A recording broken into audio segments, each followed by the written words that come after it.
Grill ও বারবিকিউর নাম তো আপনারা অবশ্যই শুনেছেন। হ্যাঁ, ঠিকই ভেবেছেন, আজকে আমরা বানাবো গ্রিল। বিসমিল্লাহির রহমানির রহিম। আসসালামু আলাইকুম। কেমন আছেন সবাই? আশা করি সবাই অনেক ভালো আছেন। আলহামদুলিল্লাহ, আমি অনেক ভালো আছি। তো আজকে আমরা বানাবো গ্রিল। তার জন্য প্রথমে যেটা দরকার হবে মুরগির মাংস। ভাইয়াকে বলতে সে গিয়ে বাজার থেকে মুরগির মাংস এনে দিল।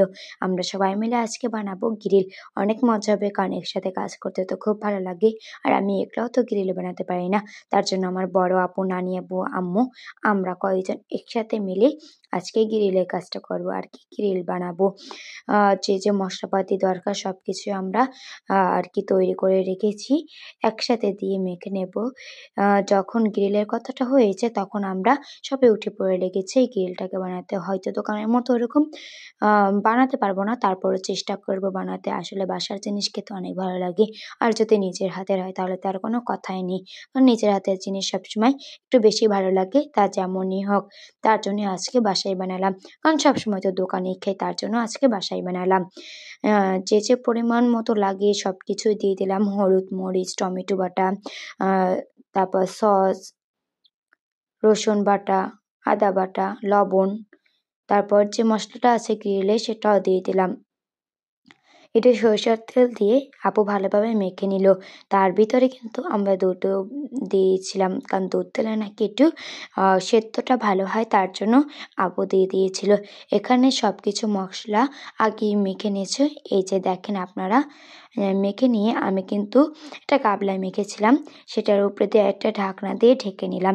এখন ফ্রিজে রেখে দেবো কিছুক্ষণের জন্য। আমরা তো খুব অপেক্ষায় ছিলাম, আলিশা, আমি অনেক অপেক্ষায় ছিলাম যে কোন সময় হবে, আর কি অনেক তাড়াহুড়ো করছিলাম যে কোন সময় হবে, আমরা কোন সময় খাবো। 30 মিনিট পরে বের করে নিলাম। অনেক অপেক্ষায় ছিলাম যে একসাথে খাবো, কত মজা করে খাবো। তারপর চলে আসলাম আমাদের ওভেনের কাছে। দোকানের মতো হয়তো অত বড় ওভেন নাই, কিন্তু এই যে ছোট ওভেনই ভালো হবে। তার ওভেনের যে বাটিটা আছে তার ভিতরে আপু একটু সরিষার তেল মেখে নিল। তার উপরে কিন্তু সবগুলো মাংস দিয়ে দেবে। আমি এবার পাশে বসে দেখছি, কারণ পরের বার আমি বানাবো আর কি, আমি চেষ্টা করবো বানাতে। তো আমি পারি না। দেখেন আমার ছোট বোনও অনেক মজা করে খেলছি, সে অনেক অপেক্ষায় ছিল। সে তো দেখছি বারবার এসে যে এখানে কি হচ্ছে, সে তো কিচ্ছুই বুঝতে পারছে না যে এখানে কি হচ্ছে। এদিকে কিন্তু নানি আপু সালাদ বানাচ্ছে। এই দেখেন আমাদের কিন্তু গ্রিল করা হয়েও গিয়েছে, আর বাসার বাইরে থেকে করে এনেছিলাম নান রুটি।